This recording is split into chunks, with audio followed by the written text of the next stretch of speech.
ప్రకటన 3వ అధ్యాయము 2వ అధ్యాయము 21, 22. నేను దానికి సమయం ఇచ్చింది గాని అది తన జారత్వము విడిచిపెట్టి మారు మనసు పొందగలదు.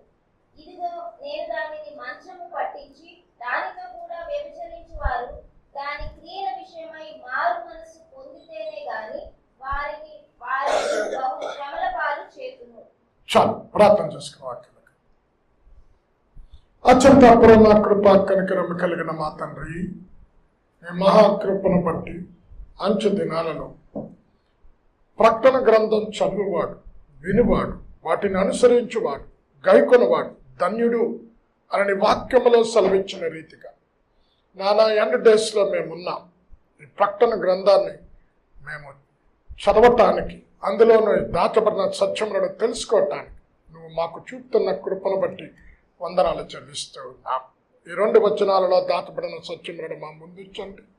ఆత్మీయంగా ప్రతి బిడ్డ బలపడుటకు నీ కృప దయచేయమని యేసు నామంలో ప్రార్థించి వేడుకొనిచున్నాము తండ్రి, ఆమేన్. అమ్మా, ఇక్కడ మారు మనసు పొందటానికి నేను సమయం ఇచ్చాను. దేవుడు ఒక వ్యక్తిని శిక్షించాలన్నా లేక నరకానికి పంపాలన్నా తను చేయవలసిన ప్రయత్నాలన్నీ చేస్తాడు. తిరిగి దేవుని దగ్గరికి నడిపించటానికి మారు మనసుకు ఎన్నో అవకాశాలు కలిగజేస్తాడు. ఎన్ని అవకాశాలు కలిగజేసినా దేవుడు తెరిచిన దారంలో వారు ప్రవేశించకుండా, మారు మనసు పొందకుండా వారి హృదయాన్ని కఠినపరుచుకుంటే వారంతట వారే నరకానికి వెళ్తారు. ఈరోజు దేవుడు ఎలాగ ఒక్కొక్క వ్యక్తికి అవకాశాలు కొంతమంది వ్యక్తులను చూపిస్తారు. మొట్టమొదట మన ఆది మానవుడు ఎవరు? ఆదాము గారు. అమ్మ, ఆదికాండం 3వ అధ్యాయం పట్టుకో. ఆదాముకు దేవుడు ఒక ఆజ్ఞ ఇచ్చాడు. చూడండి, చెట్టులో ఏదైనా తోటలో ఎన్నో వృక్ష ఫలాలు ఉన్నాయి. ఒక 10, ఒక 20 తినద్దంటే ఆశించారంటే అర్థం ఉంది. ఇప్పుడు ఎన్ని రకాల వృక్ష ఫలాలు ఉన్నాయంటే చెప్పంటే మనం చెప్పలేం. ఇప్పుడు మేము న్యూజిలాండ్కి వెళ్తే పర్షిమానో ఏదో ఒక ఫ్రూట్ తిన్నాం ఫస్ట్ టైం. దాని టేస్ట్ ఎలాగ ఉంటుందో మా మిస్ చక్కగా చెప్తుంది. కొబ్బరి ఇంకేదో 2 మిక్స్ చేసి చెప్తుంది.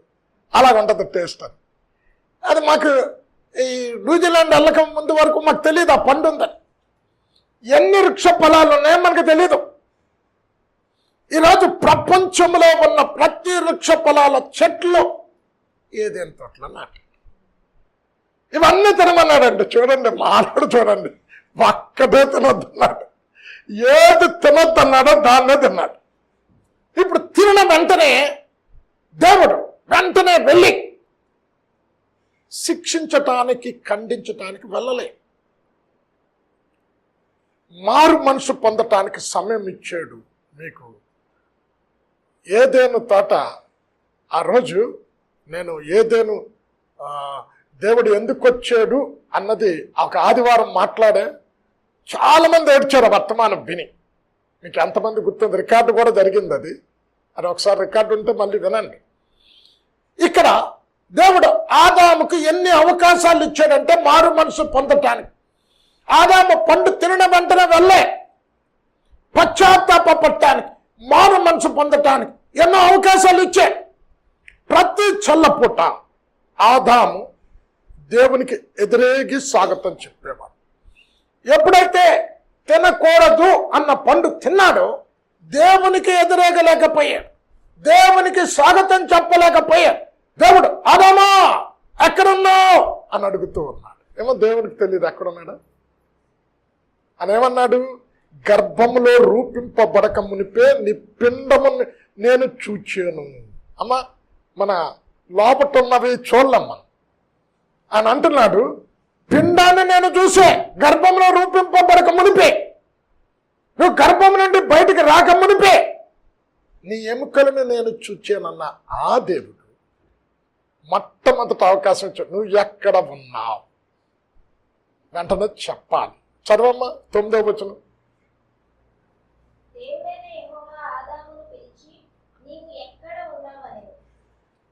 అలా ఇప్పుడు ఏం చెప్పాలి?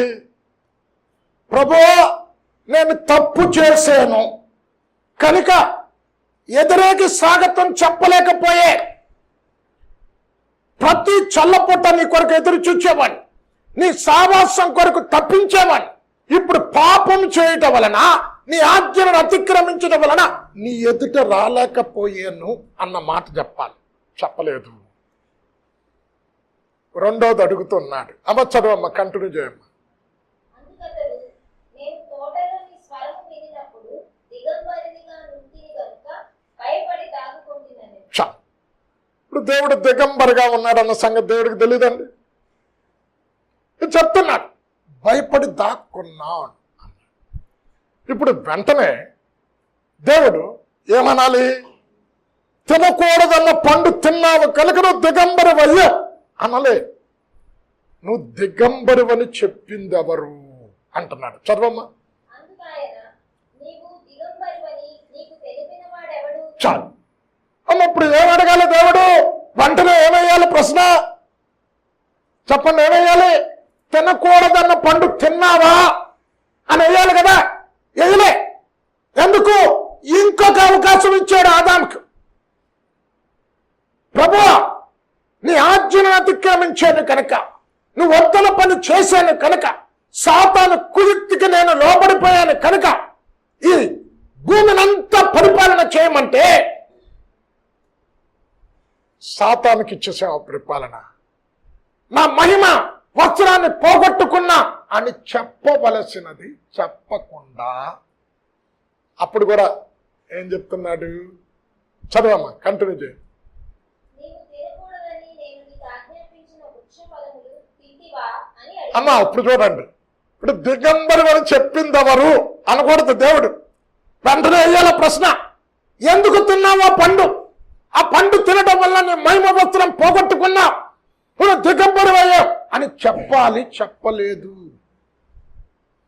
తినకూడదన్న పండు తిన్నావా అని అడిగాడు. అంటే ఇప్పుడు ఏం చెప్పాలి?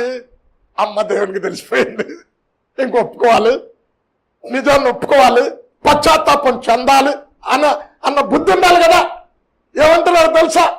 ప్రభువా, నేనేం తెల్లా, నువ్వు ఇచ్చావు కదా, ఈ స్త్రీ భార్యలే. ఇప్పుడు మొట్టమొదటిసారి అప్పను ఎదురుకుండా నిలబడితే ఏమన్నాడు? కవిత్వం వచ్చిందండి. నా ఉద్దేశంలో ఒకవేళ ఏదేను తోటలో అప్పను తీసుకొచ్చి భూమి మీద పెడితే పల్లూడిపోయిన ముసలోడికి కూడా కవిత్వం వస్తుంది. ఎందుకు? అంత అందగత్తె.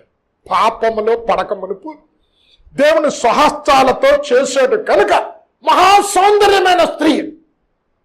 అప్పుడు కవిత వచ్చింది. ఏమన్నాడు? నా ఎముక, నా మాంసం, నారి, నా అర్ధ శరీరం అన్న ఈ ఆదాము ప్రభువా తప్పు చేశాను అనలే. నువ్వు వద్దన్న పండు తిన్నా అనలే. నీకు అవిధేయత చూపించే అనలే. నీకు దుఃఖాన్ని కలిగించే అనలే. ఈ తోట చెట్లలో ఎన్నో ఫలాలు ఉన్నాయి, అయినా మాకు సంతృప్తి కలగలేక నువ్వు వద్దన్న పండు తిని తప్పు చేశాడు అనలే. మరలా ఆయన మీద రేపుతున్నాడు. చదవమ్మా. అందుకు ఆదాము, నాతో నుండుటకు నీవు నాకు ఇచ్చిన ఈ స్త్రీయే ఆ వృక్ష ఫలములు కొన్ని నాకు ఇయ్యగా నేను చూడండి, అరే ఎన్ని అవకాశాలు ఇచ్చాడు. ఇక్కడ అంటున్నాడు, తోదర సంగమా, తప్పు చూపడుతున్నా. చూపట్టడం మాత్రమే కాదు, ఆ తప్పును దిద్దుకోవటానికి, మారు మనసు పొందటానికి సమయం ఇస్తున్నా. ఇక్కడ ఆదాముకి ఇచ్చాడు సమయం, వినియోగించుకోలేదు. ఇప్పుడు స్త్రీ మీద నెట్టాడు కదా, ఇప్పుడు స్త్రీని అడుగుతున్నాడు, అమ్మా తినకూడదన్న పండు ఎందుకు తిన్నావు? కంటిన్యూ చేయమ్మా. అప్పుడు దేవుడైన యెహోవా స్త్రీతో, నీవు చేసినది ఏమిటని అడుగగా, స్త్రీ, సర్పము నన్ను మోసపుచ్చినందున చూడండి, తినెను. ఏమైనా చెప్పాలి కదా, ప్రభువా తప్పు చేశాను, తిన్నాను, బుద్ధి తక్కువై నన్ను క్షమించు అని పశ్చాత్తాపడాలి కదా, క్షమాపణ వేడుకోవాలి కదా. ఏమంటుంది? నేను అదిగో సర్పం మాసం. ఇప్పుడు చూడండి, మన పిల్లలు చెడిపోతే తల్లిలు ఏమంటారు తెలుసా? నా పిల్లడు చాలా మంచోడండి. ఎవరన్నా చేస్తారు? ఆ స్నేహితులు ఉన్నారే వాళ్ళే చెడగొడుతున్నారు. చూడండి, నెపం ఇంకోళ్ళ మీద వేస్తాం. అది ఆదాములో నుంచి వచ్చిన స్వభావం, అవ్వలో నుంచి వచ్చిన స్వభావం. అవ్వ కూడా ఒప్పుకోలే. ఏమంటుంది? అరే సర్పం మోసగుచ్చింది. ఇచ్చిన అవకాశాలన్నీ వినియోగించుకోలేదు. మారు మనసు పొందడానికి చేయవలసిన ప్రయత్నాలన్నీ చేసే వారి నోట నుండి పాపం ఒప్పుకుంటారేమో, పశ్చాత్తాప పడతారేమో, దైవ సన్నిధిలో మొరపెడతారేమో, ఇవ్వవలసిన అవకాశాలన్నీ ఇచ్చిన తర్వాత మారు మనసు పొందకుండా పాపాన్ని ఒప్పుకోకపోవటం వల్ల గెంటి వేసాడు. అమ్మ, ప్రారంభం నుంచి జరుగుతున్నది.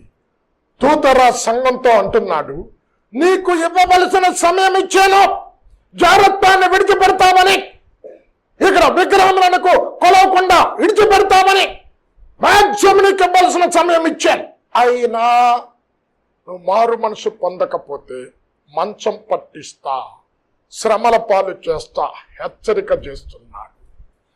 ఇప్పుడు కొన్నిసార్లు తల్లిదండ్రులు అంటారు, రైట్ ఈ తప్పు చేసావు క్షమించాను, రెండోసారి చేస్తే శిక్షిస్తాం అని వార్నింగ్ ఇస్తారు.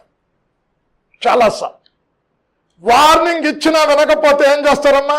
బత్తం వాడతారు. ఇక్కడ దేవుడు కూడా హెచ్చరిస్తున్నాడు, బుద్ధి చెప్తున్నాడు.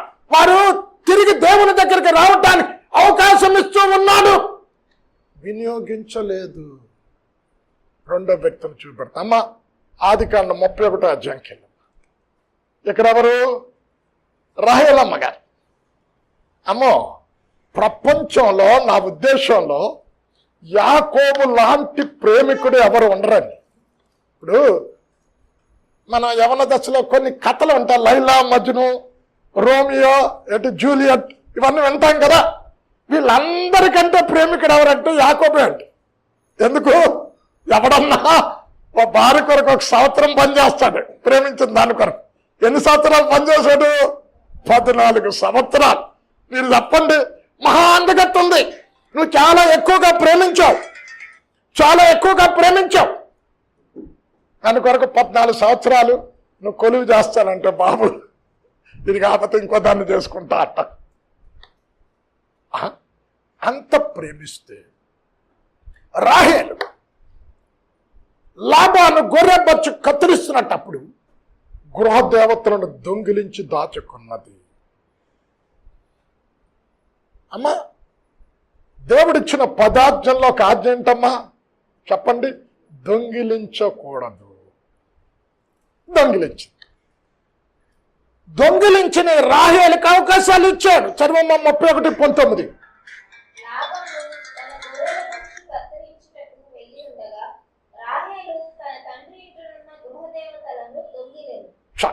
దొంగిలించింది. దేవుడు ఎప్పుడు కూడా ఉట్టినే శిక్షించడండి. వారు తప్పు ఒప్పుకోవటానికి చెయ్యవలసిన ప్రయత్నాలన్నీ చేస్తాడు. అమ్మ, పక్క పేజీకి వెళ్ళిపో. ఇప్పుడు లాబాను చెప్పకుండా యాకోబు తన 4 భార్యలను దాసులను సంపాదించినదంతా పట్టుకుని బయటకు వచ్చాడు. ఇప్పుడు లాబాను యాకోబును ఎదుర్కోవటానికి వస్తున్నాడు తన పరివారంతో. ఇద్దరు కలుసుకున్నారు. ఇక్కడ యాకోబుతో అంటున్నాడు, యాకోబు, నీ తండ్రి ఇంటి మీద నీకు వాంఛ ఉంటే వెళ్ళు, వెళ్ళవద్దని నేను అనలేదు కదా. నా ఇంటిలో గృహదేవతలను ఎందుకు దొంగిలించావు? ఇప్పుడు ఆ మాట అనగానే ఏం చేయాలండి చెప్పండి? ఏం చేయాలా? చెప్పాలి కదా లాభంతో. అయ్యో నేనే దొంగిలించాను, నా భర్త కాదు అన్న మాట అనాలి కదా. మొదటి అవకాశం. ఇప్పుడు యాకోబు అంటున్నాడు, మా పరివారాన్ని అంతా కూడా చెక్ చేసుకో, సోదా చేసుకో. తర్వాత ఏమన్నాడు? సోదా చేసుకో అన్న తర్వాత ఏమన్నాడు? ఎవరి దగ్గర ఇది దొరుకుతుందో ఏమన్నాడు చెప్పండి? వారు మరణానికి పాత్రులు. అమ్మా, ఇప్పుడు ప్రతి మనిషి ఇప్పుడు చస్తారా నువ్వంటే ఏం చేస్తాడు? బ్రతకడానికి చేయాల్సినవన్నీ చేస్తాడు. అయ్యో బాబాయ్ అంత మాట అంటా నేను వస్తాను, నా ఆయుష్ అయిపోతుంది అన్న మాట అనాలి కదా. అందరినీ తనిఖీ చేస్తున్నాడు. తన దగ్గరికి రాగానే ఏమని తెలుసా, నేను కడగా ఉన్నా, నన్ను ముట్టుకోవద్దు. చూడండి పాపం, రాహేల్ అంటే అందరికీ ఇష్టమే, తండ్రికి, భర్తకి, అన్నకి అందరికి ఇష్టమే. ఈ పుష్కళ్ళది ఉంది కదా, అది మెలకన్నది, లేదా అంటే ఎవరికి ఇష్టం లేదు. చూడండి, అందరినీ తనిఖీ చేశాడు. కడగా ఉన్నామంటుకో ముట్టుకోకూడదు అంటే తనిఖించాడు. ఇప్పుడు ఈ రాహేలుకి అవకాశం వచ్చింది, చివరి అవకాశం. చస్తావు, ఎవరి దగ్గర దొరికితే వాడు మరణానికి పాత్రులు అంటే వెంటనే చెప్పాలి. అరే బాబా అంత మాట ఎందుకన్నావు, దొంగిలించి నా దగ్గర దాచుకున్నా అన్నాడు. అనలేదు. చర్వం 30వ వచనం. నీ తండ్రి ఇంటి మీద బహు వాంచగల వాడవై వెళ్ళగోరిన ఎడల వెళ్ళుము. నా దేవతల నేల దొంగిలితివనగా యాకోబు, నీవు బలవంతముగా నా యొద్ద నుండి నీ కుమార్తెలను తీసుకొందువేమో అనుకొని భయపడితిని. ఎవరి యొద్ద నీ దేవతలు కనబడునో వారు బ్రతుకకూడదు. నీవు నా యొద్దనున్న వాడిని. అమ్మ ఇప్పుడు బ్రతకకూడదు అంటే చచ్చిపోతుంది కదా. ఇప్పుడు ఏం చెప్పాలి బతకడానికి? అయ్యో నేనే దొంగిలిచ్చా. రాహేలుకి ఇచ్చిన ఆఖరి అవకాశం వినియోగించుకోలేదు. ఈరోజు క్రైస్తవులమైన మనం కూడా అరే సంవత్సరాల తరబడి మందిరానికి వస్తున్నా, ప్రతి ఆదివారం మందిరంకి వస్తున్నా, దశంభాగాలు ఇస్తున్నా, పాటలు పాడుతున్నా, వాక్యం చదువుతున్నా, ఇంకేంటి మారు మనసు పొందేది? నేను ఆచార సంబంధ క్రైస్తవులు చెప్పే మాట, ఒక వ్యక్తి మారు మనసు పొందమని, పశ్చాత్తాప పడమని, నీ తప్పులు ఒప్పుకోమని ఎన్నో అవకాశాలు ఇస్తున్నా, ఇచ్చిన అవకాశాన్ని సద్వినియోగం చేసుకోలేదు కనుక కానానుకు వెళ్ళక మునిపే మార్గ మధ్యములో బెన్యామీనుని కని 35:18 ఆదికాండములో చచ్చిపోయింది. అమ్మా తన నోటితోనే చెప్పినప్పుడు ఎవరి దగ్గర దొరుకుతుందో వారు మరణానికి పాత్రులు అంటే ఒప్పుకుంటే కానాన్లో అడుగు పెట్టుండేది. ఎందుకప్పుడు చావలేదు? అప్పుడు చనిపోతే ఒక గోత్రం రాదు. బెన్యామీను గర్భంలో ఉన్న దేవుడు కొన్నిసార్లు అరే దేవుడు నన్ను తప్పు చేసిన శిక్షించలేదు కదా, హెచ్చరించిన మారు మనసు పొందపోయినా ఏ శిక్ష రాలేదు కదా అని అనుకుంటే దేవుడు నీ దగ్గర రాబట్టవలసిన రాబట్టాడు. ఇక్కడ కొన్నిసార్లు చూడండి, కూరలో కరేపాకు వేసుకుంటా మంచి స్మెల్ రావటం, తినేటప్పుడు ఏం చేస్తాం, తీసి పారేస్తాం బయటికి. చర్వమ 35:18. ఆమె మృతి పొందెను, ప్రాణము పోవుచుండగా ఆమె అతని పేరు బెనోని అనెను. అతని తండ్రి అతనికి బెన్యామీను అని పేరు. అలా ఎందుకు ప్రాణం పోయింది? ఎందుకు చనిపోయింది? వాగ్దాన దేశంలో ఎందుకు అడుగు పెట్టలేదు? మారు మనుషులే, పశ్చాత్తాపంలే, ఇవ్వవలసిన అవకాశాలు సద్వినియోగపరచుకోలే.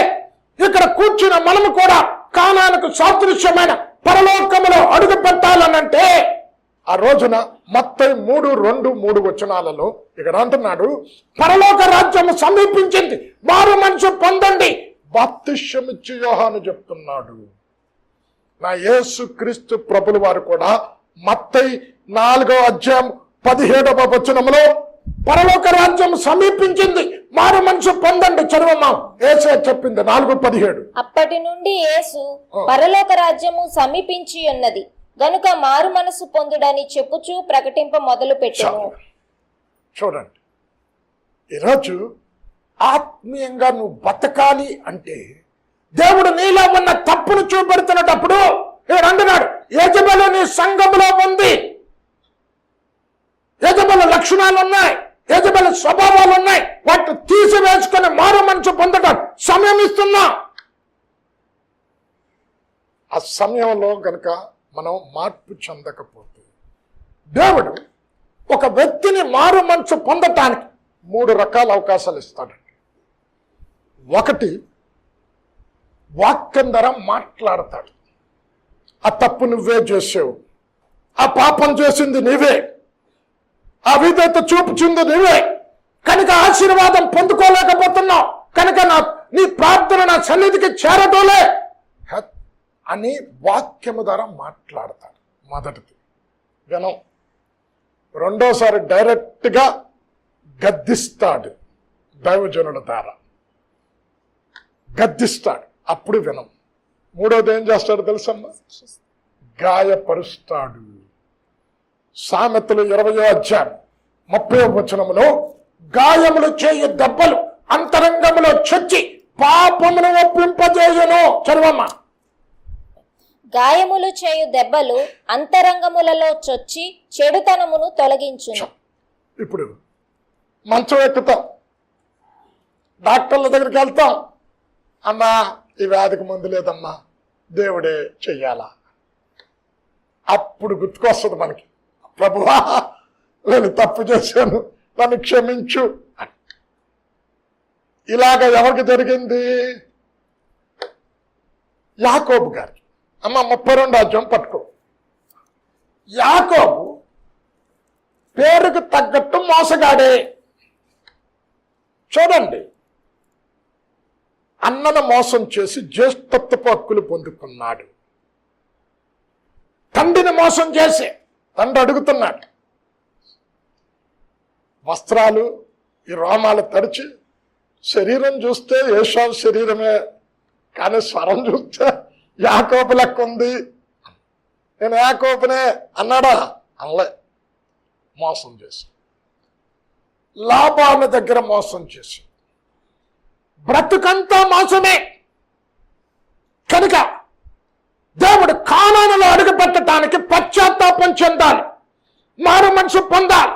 కనుక దేవుడు ఇవ్వవలసిన అవకాశాలు యాకోబుకి ఇచ్చాడు. అయితే దేవుడు చేసిన వాగ్దానం ఏంటంటే, యాకోబు నేను నీకు తోడుగా ఉంటా, నువ్వు వెళ్ళిన ప్రతి స్థలములో నేను నిన్ను ఆశీర్వదిస్తా. దేవుడు చెప్పినట్టుగా ఆశీర్వదించాడు. ఇప్పుడు కానానులో అడుగు పెట్టాలంటే పద్దనరాము నుండి కానానుకు బయలుదేరుతున్నాడు కదా. కానానులో అడుగు పెట్టాలంటే పశ్చాత్తాపం చెందాలి, మారు మనసు పొందాలి. తన ఎదురుగుండా మరణం వచ్చింది. ఏషావు 400 మంది తీసుకుని నిన్ను చంపటానికి వస్తారు. అప్పుడు అందరిని పంపించి ఒంటరిగా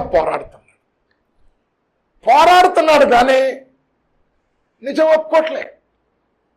ప్రభు నేను మోసం చేశాను, మోసగాన్నే, నా తండ్రిని మోసం చేసే, అన్నను మోసం చేసే, లాభాలను మోసం చేసే నేను మోసగాన్నే అన్న మాట చెప్పటలే. ఏం చేశాడు? గాయపరిచాడు, తన గూటి కొట్టాడు.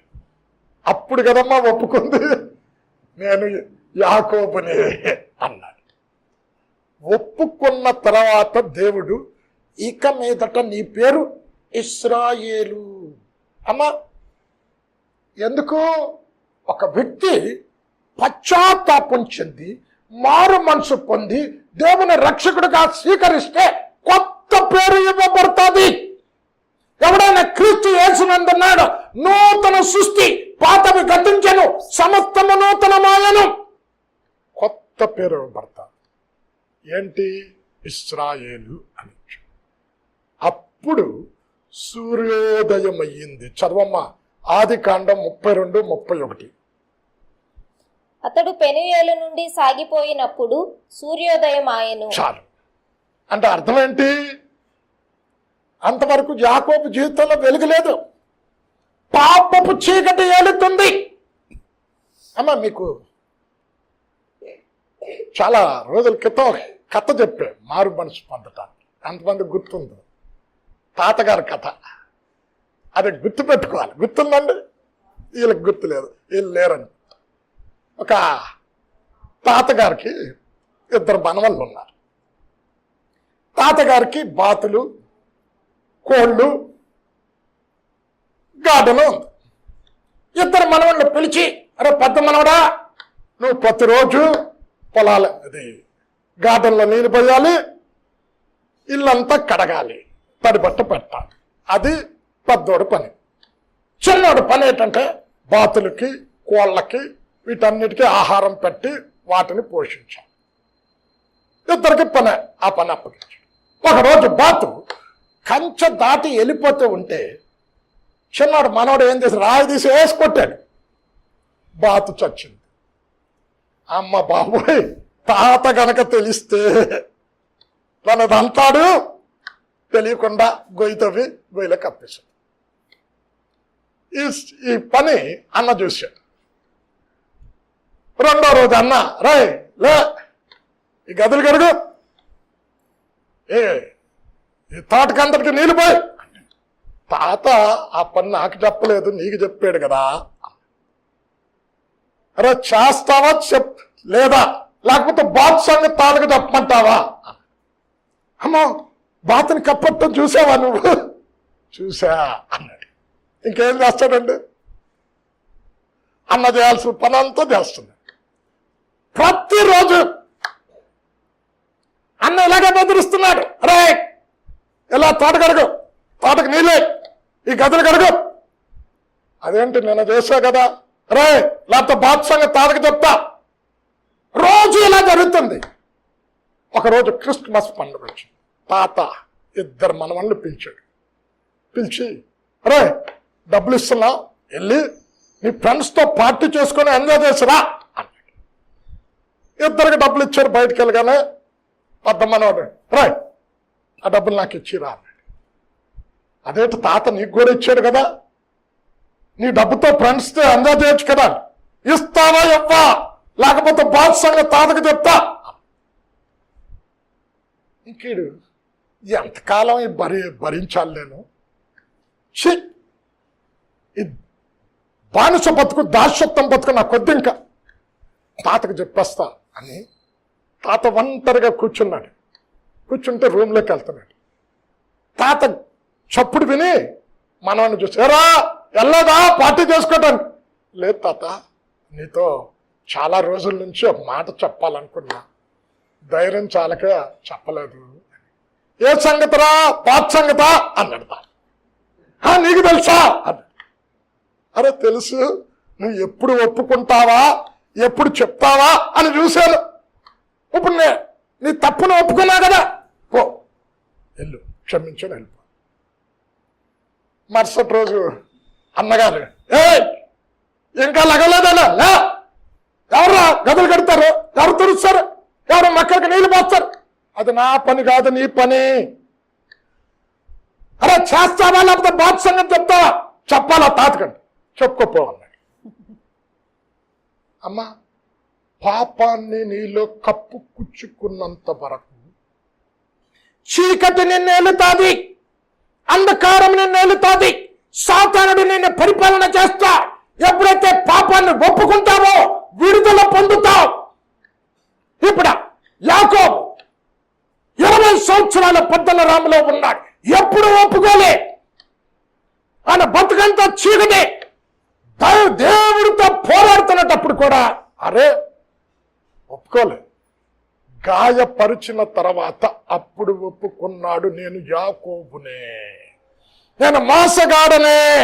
అప్పుడు దేవుడు దీవించాడు, అప్పుడు దేవుడు సూర్యోదయం అయ్యాడు.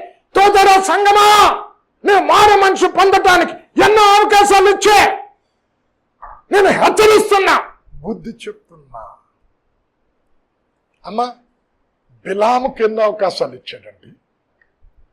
అమ్మ సంఖ్యాకాండం 23 అధ్యాయం పట్టుకో. 22 అధ్యాయంలో బిలాము ఇచ్చే ధనానికి ఆశపడి శపించటానికి వెళితే గాడిదేం చేసింది? యెహోవా దూతను చూచి పక్కకు తొలగింది. కత్తి తీసుకుని పడమని కొట్టాడు, లేచింది. ఈసారి ఇరువైపులా గోడలు కలిగిన ద్రాక్ష తోటలో నిలబడి ఉంది. యెహోవా దూతను చూచి అలాగే కూలబడిపోయి ఆ కాలేమైంది, గోడకు తగిలింది. రెండోసారి మరలా కొట్టాడు. మూడోసారి అసలు కుడికి కానీ ఎడమకి కానీ ఎటు తిరగటానికి త్రోవ లేని స్థలములో యెహోవా దూత నిలబడి అంతే కూలబడిపోయింది. మూడోసారి మరల కొట్టాడు. గాడిదతో స్వరాన్ని ఇచ్చాడు దేవుడు. గాడిద అంటుంది, ముమ్మారు నీవు నన్ను కొట్టేవు, నేను నీ దాననైనప్పటి నుండి ఎప్పుడైనా నీకు అవిధేయత చూపించేనా? కళ్ళు తెరిచి చూడు, దూసిన ఖడ్గం పట్టుకున్న యెహోవా దూత నిన్ను చంపడానికి ఎదురుగుండా ఉన్నది. అమ్మా 22వ అధ్యాయంలో దూత ముమ్మారు గాడిద కొట్టాడు, గాడిద హెచ్చరించింది, బుద్ధి రాలే. పిస్కా కొండ దగ్గరికి తీసుకెళ్ళాడు. 23వ అధ్యాయం 14వ వచనంలో ఈ కొండ మీద నుండి వారిని చూచి నా నిమిత్తం వారిని శపించు, నీకు ధనమిస్తా. చదవమ్మా 23:14. పిస్గా కొననున్న కావలి వారి పొలమునకు అతని తోడుకొని పోయి 7 బలిపీఠములు కట్టించి. చాలమ్మా. అమ్మా ఇప్పుడు ఆల్రెడీ యెహోవా దూతను చూశాడు కదా, ఖడ్గం పట్టుకున్న దూతని. ఇప్పుడు మరలా ఎలాగెళ్తాడండి? ఇప్పుడు పిస్కా కొండ మీదకు తీసుకెళ్ళాడు, చూపించాడు. ఆ సైన్యాన్ని చూడు, చెప్పించడానికి వెళితే దేవుడు ఏం చేశాడు తెలుసా? మాట ఇచ్చేది ఎవరండి? ఇప్పుడు మోగోళ్ళు ఉన్నారు, వాళ్ళకి ఎందుకు స్వరం లేదు? దేవుడు వలే మాట ఇచ్చేది దేవుడే కనుక ఆ నోట్లో శపించాలి అనుకుంటే ఆశీర్వాదం పెట్టాడు, అదే మాట్లాడాడు. తర్వాత ఇంకో కొండకు తీసుకెళ్ళాడు. 28వ వచనం చదవమ్మ. బాలాకు ఎడారికి ఎదురుగానున్న పేయేరు శిఖరమునకు బిలామును తోడుకొని పోయిన తరువాత. ఇప్పుడు బుద్ధి రావాలా వద్దా చెప్పండి? అరే ఎన్ని అవకాశాలు ఇచ్చాడండి బిలాముకి. ఈరోజు దైవజనుడు కూడా దేవుడు నువ్వు ఏది బోధిస్తున్నావో బోధకు అనుగుణమైన జీవితం జీవించట్లేదని హెచ్చరిస్తున్నాడు, గద్దిస్తూ ఉన్నాడు. ఈరోజు ఎందరో దైవజనుడు కుటుంబాలలో నెమ్మది లేదు, సమాధానం లేదు, ఇంటిని కట్టుకోలేకపోతున్నారు. నేను అంటున్నా, ఇదిగో అవకాశం ఇస్తున్నా నీకు, నీలో ఉన్న తప్పులను చూపెడుతున్నా, అది విడిచిపెట్టు. సమాధానానికి కర్తైన దేవుని గురించి బోధిస్తున్నావు. నీ ఇంట్లో సమాధానం రావాలనంటే ఏది బోధిస్తున్నావో బోధకు అనుగుణమైన జీవితం నువ్వు జీవించాలని హెచ్చరిస్తున్నా, అవకాశాలు ఇస్తున్నా, తప్పు చూపెడుతున్నా లేదు. చివరికి ఏం చేశాడు? దేవుని బిడ్డలతో కలిసి దేవునికి వ్యతిరేకులతో యుద్ధం చెయ్యాల్సింది, దేవుని శత్రువులతో కలిసి దేవుని బిడ్డల మీదకి యుద్ధానికి వెళ్ళాడండి. చంపబడ్డాడు. యెహోషువ 13:22. యెహోషువ 13:22. ఇశ్రాయేలీయులు బేయేరు కుమారుడును సోదగాడునైన బిలామును తాము చంపిన తక్కిన వారితో పాటు ఖడ్గముతో చంపిరి. చూడండి, చంపబడ్డాడు. ఇక్కడ అంటున్నాడు. అమ్మా ఇక్కడ ఏమన్నాడు తెలుసా? మీరు తర్వాత 21-22 చదివించాను కదా, తర్వాత అంటున్నాడు, ఏమన్నాడు? వాళ్ళ పిల్లలను నేను చంపుతా అన్నాడు. చదువమ్మా 23వ వచనం మొల చదువు. ప్రకటన 2వ అధ్యాయం అమ్మా, మూలవాక్యం అన్నాను కదా. దాని పిల్లలను నిశ్చయముగా చంపేదను. అంటే చంపడం అంటే ఏంటి? నరకానికి వెళుతారు, రెండో మరణం ఉంటా. మారు మనసు పొందకపోతే, ఇచ్చిన అవకాశాన్ని సద్వినియోగపరచుకోకపోతే, యెషయా 55వ అధ్యాయం 6వ వచనంలో యెహోవా దొరుకు సమయం ముందు ఆయనను వెతకండి. 55:6 చదువు. ఆయన తలుపు తీసినప్పుడే లోపలికి వెళ్ళాలి. తలుపు మూయబడిన తర్వాత, ఈ కృపాకాలము ముగియబడిన తర్వాత నువ్వు ఎంత ప్రయత్నం చేసినా ఫలితం ఉండదు. 55:6. యెహోవా మీకు దొరుకు కాలమందు ఆయనను వెదకుడి, ఆయన సమీపములో ఉండగా ఆయనను వేడుకొనుడి. చూడండి, సమీపంలో ఉన్నాడు దేవుడు. బిలాముకు హెచ్చరించాడు, జంతువుకు స్వరం ఇచ్చాడు. 3 సార్లు నేను చూపించట్లేదు, 3 తీసుకెళ్ళాడు. పిస్కా కొండ దగ్గరికి, పేయేరు దగ్గరికి, ఇంకో ప్రదేశానికి తీసుకొని వెళ్ళాడు. 3 కూడా శపించాలనుకుంటే నోట్లో ఆశీర్వచనం పెట్టాడు. అరే నేను శపించడానికి వెళ్తే నా నోటి కొండ ఇది వస్తుందేంటి, అమ్మో ఇది దేవుని చిత్తం కాదు అని పశ్చాత్తాపడాలి కదా. లేదు. ఇప్పుడు నేను మిమ్మల్ని అడుగుతా, అమ్మ దావీదు ఎక్కువ పాపం చేశాడా, సౌలు ఎక్కువ పాపం చేశాడా? పాప బాధ దావీదు. కానీ దావీదు నాతాను ప్రవక్త వచ్చినప్పుడు హెచ్చరించగానే పశ్చాత్తాపడ్డాడు. కన్నీళ్లతో నా పరుపు తేలిపోతుందన్నా సౌలుకి అవకాశాలు ఇచ్చే మొదటి సమూయేలు 13వ అధ్యాయం 7వ వచనంలో ఫిలిష్తీయులు యుద్ధానికి వచ్చారు. అయితే నిర్ణయ కాలమున నీవు బలి అర్పించుటకు రాలేదని ఫిలిష్తీయులు మిక్మసులో కూడి ఉంటుండగా ధైర్యం చేసి బలి అర్పించాను. నేను బలి అర్పించే పని ఎవరిదండి? యాజకుడిది. ధర్మశాస్త్రముగా కొన్ని ఆజ్ఞలు ఇచ్చింది, ఆజ్ఞలను వ్యతిరేకించాడు. చదవమ్మా మొదటి సమూయేలు 13:7. కొందరు హెబ్రీయులు మొదటి సమూయేలు 13:7. 9 అయితే దహన బలులను సమాధాన బలులను నా యొద్దకు తీసుకొని రమ్మని చెప్పి దహన బలి అర్పించెను. అతడు దహన బలి అర్పించి చాలించిన వెంటనే సమూయేలు వచ్చెను.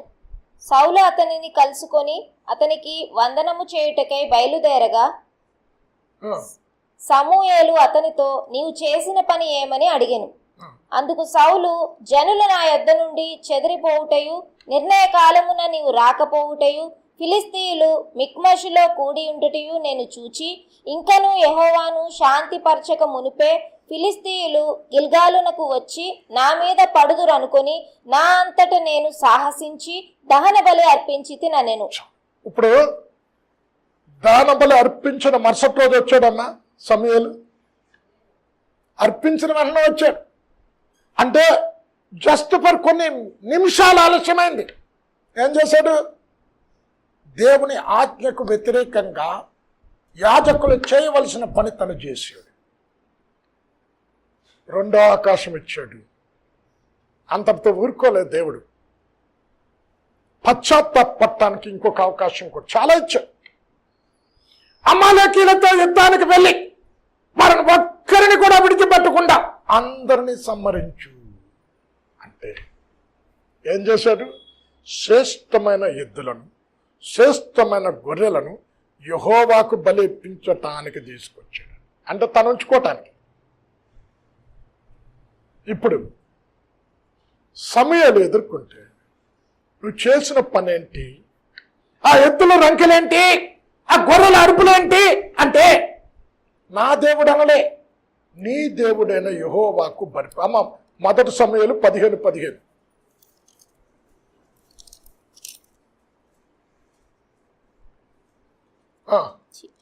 15:15. అందుకు సౌలు అమాలేకీయుల యొద్ద నుండి జనులు వీటిని తీసుకొని వచ్చిరి, నీ దేవుడైన యెహోవాకు. చూడండి, ఎవరి దేవుడండి? సౌలుకు దేవుడు కాదా? ఏమంటున్నాడు? నీ దేవుడు. ఆజ్ఞను మీరినప్పుడు, మారు మనసు లేనప్పుడు దేవునితో స్వతంత్రంగా నువ్వు మాట్లాడలేవు, దేవుని ఎదుట నిలబడలేవు. ఎప్పుడైతే దేవుని ఆజ్ఞను ధిక్కరించాడో సమూయేలు దేవుడైపోయాడు. ఇచ్చిన అవకాశాలు వినియోగించుకోలే. అమ్మ త్వరగా ఇంకా 3 చెప్పి త్వరగా అమ్మ యెహోషువ 7వ అధ్యాయం పట్టుకో. ఇది చాలా ఆశ్చర్యం కలిగించే సంఘటన. హాయి పట్టణ ప్రజల ఎదుట ఇశ్రాయేలు ప్రజలు నిలబడలేక పారిపోయి వచ్చారు. యెహోషువ గోనపట్ట పట్టుకొని దైవ సన్నిధిలో మొరపెడితే, ప్రభువా ఒకవేళ మేము ముందుకు వెళితే చిన్న పట్టణం ఎదుట నిలబడలేకపోతే ఆ పట్టణ ప్రజల ఎదుట మేము ఎలా నిలబడగలము అంటే, నిషిద్ధమైనది మీ దగ్గర ఉన్నది, శపితమైనది దొంగిలించారు మీ గుడారంలో ఉంది, అది తీసివేస్తే తప్ప యుద్ధంలో జయం కలగదు అన్నాడు. ఇప్పుడు ఎవరు దొంగిలించాడో దేవుడు చెప్పలేదండి. మనం ఏమనుకుంటాం, ఆకాను రాళ్లతో కొట్టించాడు దేవుడు అని. ఎన్ని అవకాశాలు ఇచ్చాడో తెలుసా అమ్మ? యెహోషువ 7వ అధ్యాయం పట్టుకున్నా కదా, 16వ వచనంలో గోత్రాల వారి లైన్ కట్టమని చెప్పాడు. అంటే ఎన్ని గోత్రాలు ఉన్నాయమ్మా? ఎన్ని గోత్రాలు? 12. అంటే 12 లైన్లు కట్టించాడు. అంటే గోత్రాల వారు నిలబడండి, నేను ఏ గోత్రము ప్రజలు చేశారని చెప్తానో ఆ గోత్రము వారు ఉండి మిగతా వారు వెళ్ళిపోవచ్చు అన్నాడు. ఇప్పుడు గోత్రాల వారి లైన్ పెట్టినప్పుడు, నిలబెట్టినప్పుడు ఏం చెప్పాలి? ఆకానొచ్చి, మరి బాబు ఆ తప్పు చేసింది నేనే, ఎందుకు నిలబెట్టడం అని ఒప్పుకున్నాడా? లేదు. ఇక్కడ యూదా గోత్రం పట్టబడినది. చదవమ్మా. కాబట్టి యెహోషువ ఉదయమున లేచి ఇశ్రాయేలీయులను వారి గోత్రముల వరుసను బట్టి దగ్గరకు రప్పించినప్పుడు యూదా గోత్రము పట్టబడెను. ఇప్పుడు యూదా గోత్రాన్ని ఇచ్చిపెట్టి మిగతా వాళ్ళు ఎంతమంది అమ్మా? 11 మందిని పంపించేశాడు. చూడండి, కొన్నిసార్లు మీకు అర్థం కావట్లేదు. మన ఇంట్లో మేడ్స్ ఎవరైనా దొంగతనం చేసినట్టు మనకు తెలిసిందనుకో, మనం చూసేలా అనుకో, మనం ఏమంటాం తెలుసా? అవి చూస్తున్నట్టే ఈ వస్తువు పోయిద్ది, ఎవరు తీసారో తెలుసు, వారంతట వారే ఒప్పుకుంటే పర్వాలేదు అని హెచ్చరిస్తాం.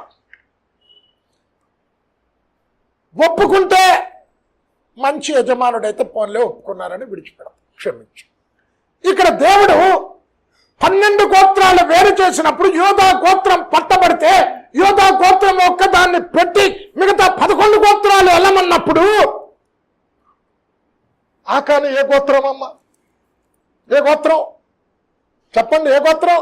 యూదా గోత్రం చెప్పాలి కదా. అరే నేనే తీసా, ఈ ప్రాసెస్ అంతా ఎందుకు? ఇప్పుడు యూదా గోత్రంలో వంశాల వారి వేరు చేశాడు. చూడండి, పశ్చాత్తాపం పొందటానికి ఎంత సమయం ఇస్తున్నాడో చూడండి. వంశాల వారంటే ఇప్పుడు నా సర్నేమ్ ఎస్, సామెలన్నది ఏదో మరి తెలియదు, ఈ సర్నేమ్ ఉంటాయి కదా వంశాలు.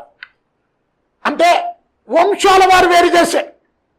సపోజ్ యూదా గోత్రంలో ఒక 60-70 వంశాలు ఉన్నాయనుకో, వేరు చేసి వేరు చేసినప్పుడు జబ్ది వంశం పట్టబడింది. చదవమ్మా. యూదా వంశమును దగ్గరకు రప్పించినప్పుడు జెరహీయుల వంశము పట్టబడెను. జెరహీయుల వంశం. ఇప్పుడు వంశం పట్టబడిన తర్వాత ఏం చేశాడమ్మా? వీళ్ళందరినీ పంపించేశాడు.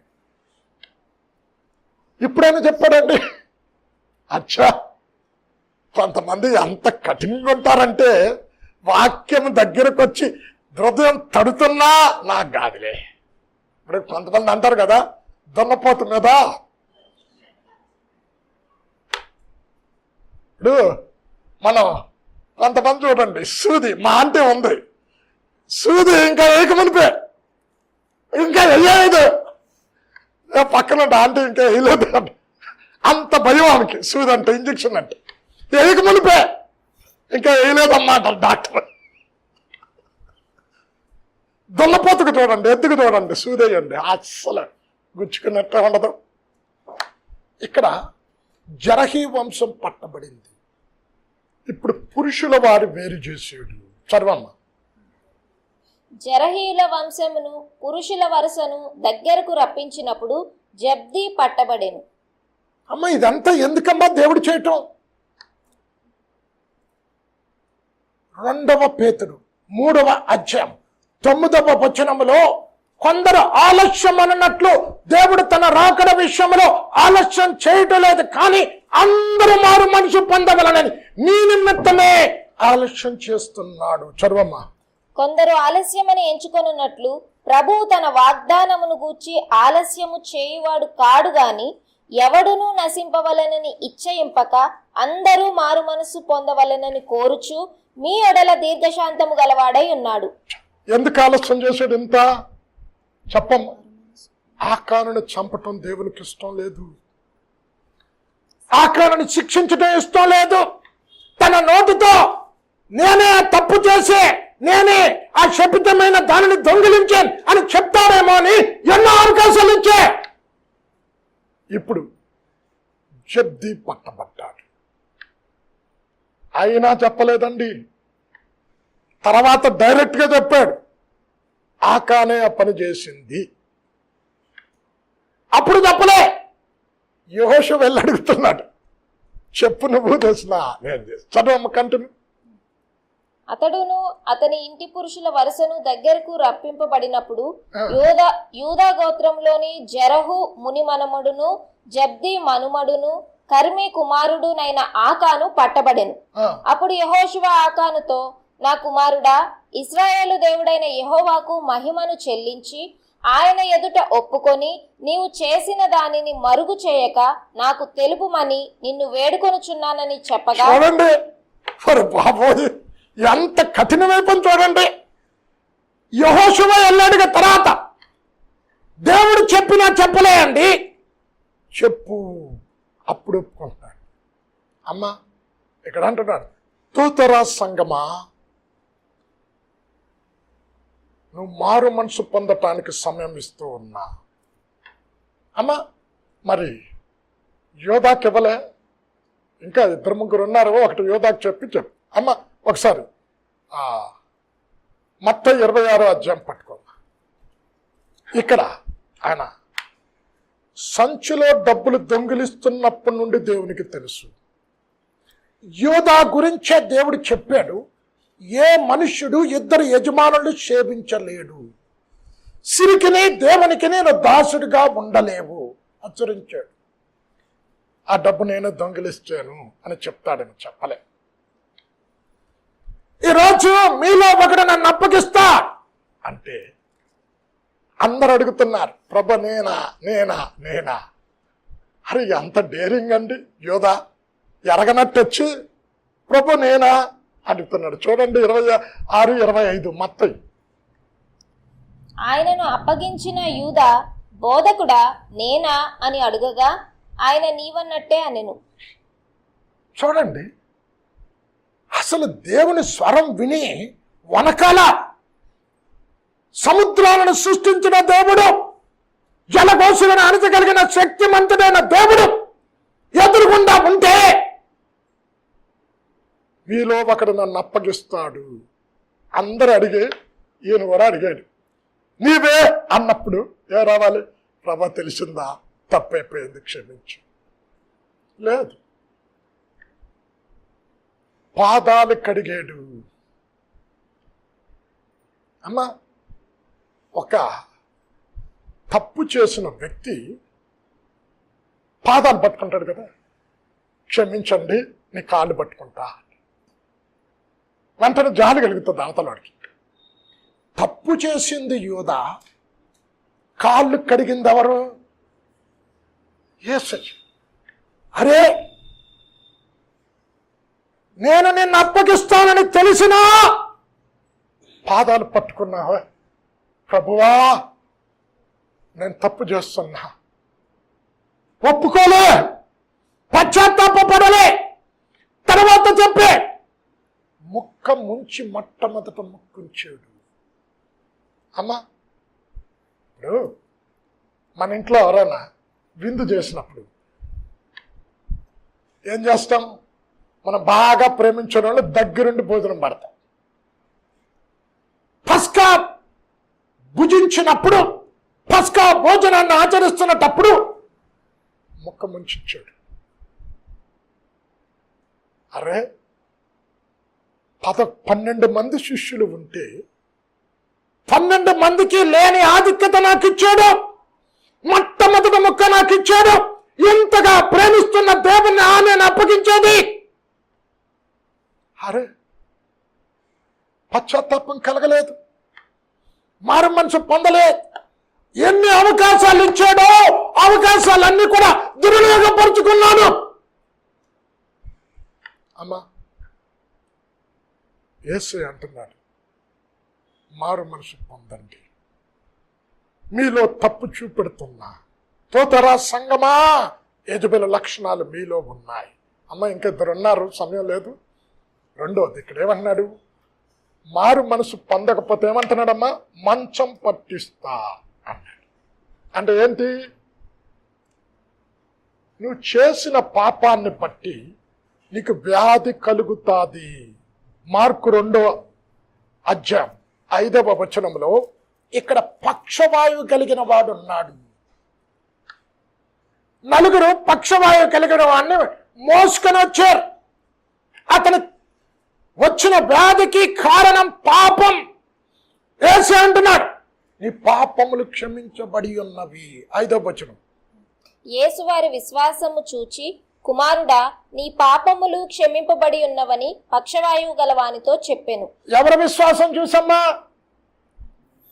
పక్షవాయు కలిగినాడు కాదు, మోసుకొచ్చారు కదా, ఇంటి పైకప్పును చూసి కిందకు దించారు కదా, వారి విశ్వాసాన్ని చూచి నీ పాపాలు క్షమించబడ్డాయి. నువ్వు చేసిన పాపాన్ని బట్టే నువ్వు ఇప్పుడు పక్షవాయువు వచ్చింది. చాలా దినాల క్రితం నేను ఒక 6 feet హైట్ అండి, మంచి ఉద్యోగం, మంచి అందగాడు, చక్కటి సామర్థ్యం. అయితే భార్య హౌస్ వైఫ్. అతను నచ్చిన స్త్రీతో ఇంటికి తీసుకొచ్చి భార్య ఎదుర్కొంటుండగా స్త్రీతో వ్యభిచారం చేశాడు.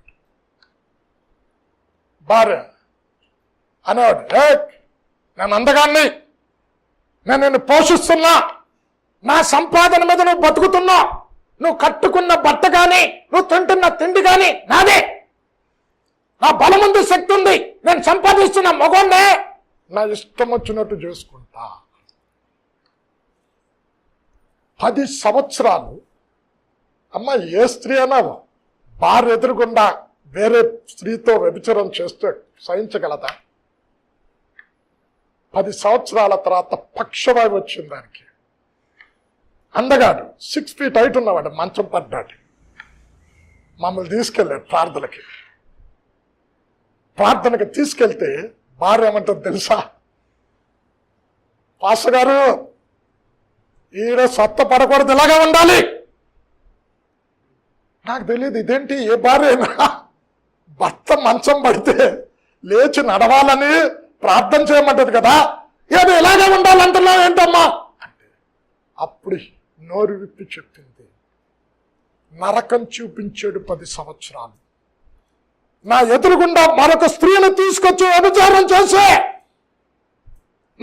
నాకు శక్తి ఉంది, నేను బలం ఉంది, నేను సంపాదిస్తున్నా, నేను అందగాన్ని అన్నాడు. ఇప్పుడు దేవుడు మంచం పట్టించాడు.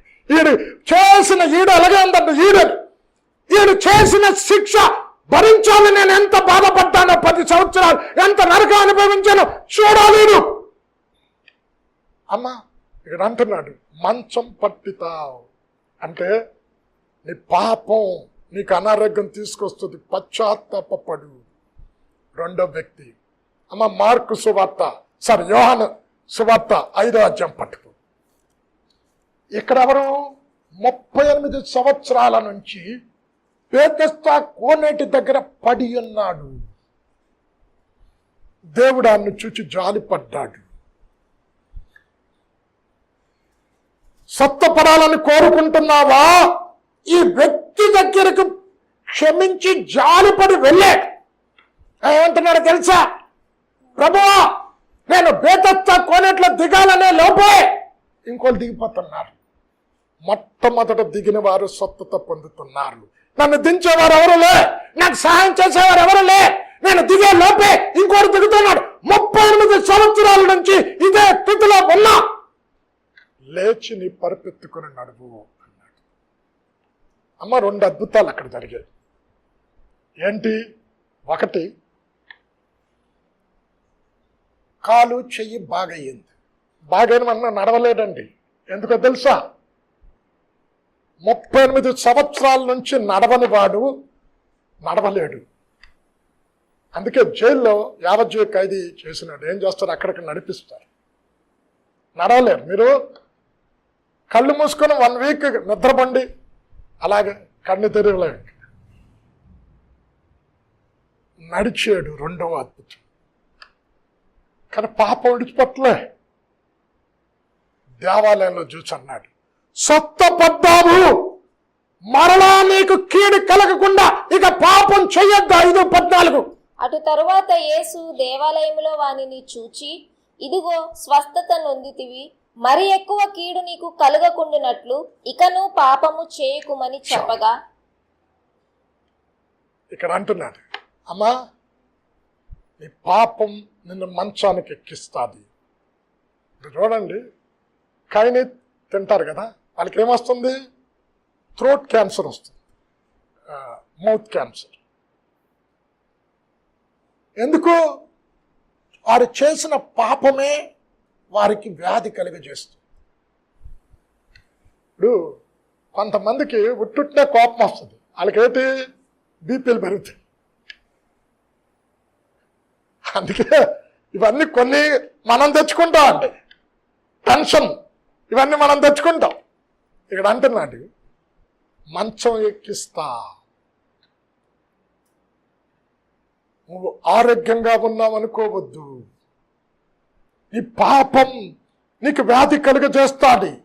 నీ పాపం నువ్వు బ్రతుకుంటుండగానే నువ్వు ఏ పాపం చేసావో ఆ పాపం నీకు మంచం పడేస్తుంది. హెచ్చరిస్తూ ఉన్నాడు, సమయం ఇస్తున్నా అన్నాడు. చూడండి, చివరిగా ఇంకొక వ్యక్తిని చెప్పి నేను క్లోజ్ చేస్తాను. అమ్మా అపొస్తలుల కార్యం 24వ అధ్యాయం పట్టుకో. ఇక్కడ ఫేలిక్సు పౌలు గారు బోధ వినటానికి పిలుచుకున్నాడు.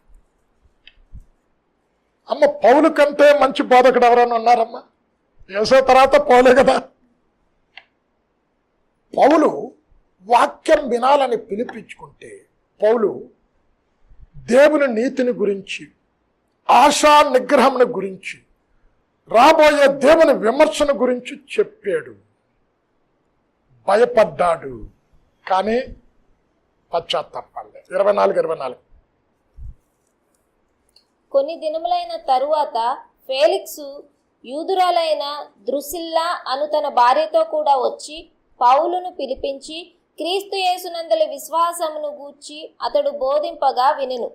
అప్పుడు అతడు నీతిని గూర్చియు, ఆశా నిగ్రహమును గూర్చియు, రాబోవు విమర్శను గూర్చియు ప్రసంగించుచుండగా ఫేలిక్సు మిగుల భయపడి, ఇప్పటికి వెళ్ళుము, నాకు సమయమైనా నిన్ను పిలువనంపింతునని చెప్పాను. చాలు అమ్మ. ఇప్పుడు పౌలు బోధించినప్పుడు ఏం కలిగింది? అమ్మో దేవుని తీర్పు వస్తున్న నరకంకి వెళ్తానేమో భయపడ్డాడు. ఇక దానిలో వెళ్ళు. భయపడిన వెంటనే రావాలి, మారు మనసు రావాలి, పశ్చాత్తాపం రావాలి. ఇచ్చిన చివరి అవకాశాన్ని సద్వినియోగపరుచుకోలేక ఫేలిక్సు పౌలు మాట్లాడాడు. అమ్మా ఒక సంఘటన చెప్పి క్లోజ్ చేస్తాను. రేనాడ్ బొంకే మాకు చాలా ప్రియమైన దైవజనుడు. మా మిస్సెస్ కూడా చాలా ప్రేమిస్తుంది, చాలా చక్కని ఇవాంజలిస్ట్. ఆయనతో స్టూడెంట్స్ అందరు యూనివర్సిటీ గ్యాదర్ చేసి వాక్యం చెప్పాడు. పర్టికులర్గా ఒక స్త్రీ దగ్గరికి దేవుడు వెళ్ళమంటే యూనివర్సిటీ చదువుతున్న బిడ్డ, అమ్మా నువ్వు మారు మనసు పొందు, పశ్చాత్తాపం చెందు, దేవుడు నీతో మాట్లాడుతున్నాడు, వాయిదా వేయకు అంటే ఆమె ఏమందంట తెలుసా? పాస్టర్ గారు కాలేజీలో చదువుతున్న ఫైల్ లేరు, నా స్నేహితులతో ఎంజాయ్ చేయాల్సిన సంవత్సరం చివరి సంవత్సరం ఇదే, ఈ సంవత్సరం మంచిగా ఎంజాయ్ చేసి యూనివర్సిటీ నుంచి బయటకు వస్తా, ఉద్యోగం వెతుక్కుంటా, అప్పుడు మారుమని పొందుతా. అయిపోయింది. రెండో రోజు మీటింగ్కి వెళ్తా ఉన్నాడు. రేనాడ్ బొంకే చెప్తున్నా, ట్రాఫిక్ జామ్ అయిందట, ఎవరో చచ్చిపోయారంట యాక్సిడెంట్లో, కార్ యాక్సిడెంట్లో. రేనాడ్ బొంకే ఎవరు చనిపోయారు అని కారు దిగి చూసేసరికి నిన్నటి దినాన్న ఆ స్టూడెంట్కే చెప్పాడు. ఆయన చెప్పాడు, అయ్యో నేను ఇంకా భుజం మోపాల్సింది, ఇంకా ఆమె గడ్డం పట్టుకుని బతిమలాడాల్సింది, ఇంకా ఆమెను నేనే బలవంతం పెట్టాల్సింది, దేవుడు ఎందుకైనా నాకు చెప్పమని చెప్పింది, అయ్యో నేను ఊపాల్సింది ఒప్పుకునేటట్టు నేను చేయవలసిన ప్రయత్నాలన్నీ చేయవలసిందే ఆమె అనుకుంది. నెక్స్ట్ ఇయర్ ఈ ఫైనల్ ఇయర్ అయిపోతుంది, ఎంజాయ్ చేస్తా స్టూడెంట్స్తో, అప్పుడు అంగీకరిస్తా, అప్పుడు మారు మనసు పొందుతా. ఇక్కడ అంటున్నాడు, సమయము ఇస్తున్నా, హెచ్చరిస్తున్నా, నువ్వు మంచం పట్టక మునిపే, నువ్వు మరణించక మునిపే, నీ తప్పును విడిచిపెట్టి నీ తప్పు చూపెడుతున్నటప్పుడు, నేను హెచ్చరిస్తున్నటప్పుడు మారు మనసు పొంది నా దగ్గరికి వస్తే బ్రతుకుతారు. అమ్మ ముగిస్తూ ఉన్నా. చూడండి, ఆదాము మొదలుకొని చూపెట్టాను, ఎన్ని అవకాశాలు ఇచ్చాడు. దేవుడు ఉట్టినే ఎవరిని శిక్షించడు, ఉట్టినే ఎవరిని నరకానికి పంపడు. చేయవలసిన ప్రయత్నాలమ్మ చివరిగా యెహెజ్కేలు 18:23 చదవమ్మ. ఇక్కడ అంటున్నాడు, దుష్టుడు తన దుష్టత్వంలో చనిపోవడం నాకు ఇష్టంలే, వారు మారు మనసు పొంది పశ్చాత్తాప పడి నా వైపు తిరుగుట నాకు ఇష్టం. యెహెజ్కేలు 18:23. దుష్టులు మరణము నొందుట చేత నాకేమాత్రమైన సంతోషము కలుగునా, వారు తమ ప్రవర్తనను దిద్దుకొని బ్రతుకుటయే నాకు సంతోషము. ఏమన్నాడండి? అరే ఆ దుస్తులు ఆ చెడులోనే చచ్చిపోట, ఆ దుష్టత్వంలో చచ్చిపోట నాకు ఇష్టంలే, వారు మార్పు చెందాలి, నా వైపు తిరగాలి, అది నాకు ఇష్టం. అమ్మా, ఈరోజు ఎన్నో సంవత్సరాల నుంచి మందిరంకి వస్తున్నా, ఇంకా నీ పాపాన్ని కప్పుకుంటున్నావా, ఒప్పుకోకుండా దాచుకుంటున్నావా? దేవుడు అంటున్నాడు, పశ్చాత్తాపడి మారు మనసు చెందు. అలాగే నీ పాపం నీ హృదయంలో పెట్టుకుంటే అది నిన్ను మరణానికి నడిపిస్తుంది. ఒప్పుకొని విడిచిపెట్టి మారు మనసు పొందితే పరలోకంలో ఉంటావు. కళ్ళు మూసుకొని, కళ్ళు మూసుకొని. అత్యంత ప్రేమ కృప కనికరమ కలిగిన మా తండ్రి, ఎంత ప్రేమ కలిగిన దేవుడు, కరుణా వాత్సల్యము కలిగిన దేవుడవని, అత్యంత కృప కలిగిన దేవుడవని, శాంతమూర్తివని, మా పాపాలు ఒప్పుకుంటే, మేము పశ్చాత్తాపం చెందితే, మారు మనసు పొందితే క్షమించే దేవుడవు, మర్చిపోయే దేవుడవు, దీవించే దేవుడవు, ఆశీర్వదించే దేవుడవు, పరలోకాన్నిచ్చే దేవుడవు. మరొక్కసారి వాక్యము ద్వారా అనేక మంది వ్యక్తులకు ఎన్ని అవకాశాలు ఇచ్చావో చూపెట్టి, నువ్విచ్చిన అవకాశాలన్నీ కూడా మేము సద్వినియోగం చేసుకోకుండా కఠినపరచుకుంటే మా అంతటా మేమే నరకానికి వెళతాం. అన్ని వాక్యము ద్వారా హెచ్చరించినందుల కొరకు వందనాలు చెల్లిస్తూ ఉన్నాం. విన్న ప్రతి హృదయంలో ఈ వాక్యం ఫలించుటకు నీ కృప దయచేయమని యేసు నామంలో ప్రార్థించి వేడుకొనుచున్నాము తండ్రి.